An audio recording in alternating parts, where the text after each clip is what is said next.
শতপাত্র কবিতাটি শুনতে পেল পোস্তা গিয়ে তোমার নাকি মেয়ের বিয়ে।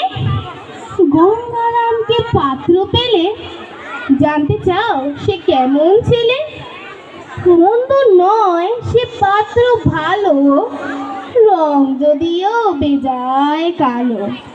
তার উপরে মুখের গঠন অনেকটা ঠিক পেঁচার মতন। বিদ্যে বুদ্ধি বলছি মশাই, ধন্যী ছেলের অধ্যবসায়। 19টি বার ম্যাট্রিক এসে ঘায়েল হয়ে থামলো শেষে। বিষয়াশয় গরিব বেজায়, কষ্টে শিষ্টে দিন চলে যায়। মানুষ তো নয় ভাইগুলো তার, একটা পাগল একটা গোয়াল। আর একটি সে তৈরি ছেলে, জাল করে নট গেছেন জেলে। কনিষ্ঠটি তবলা বাজায়, যাত্রা দলে 5 টাকা পায়।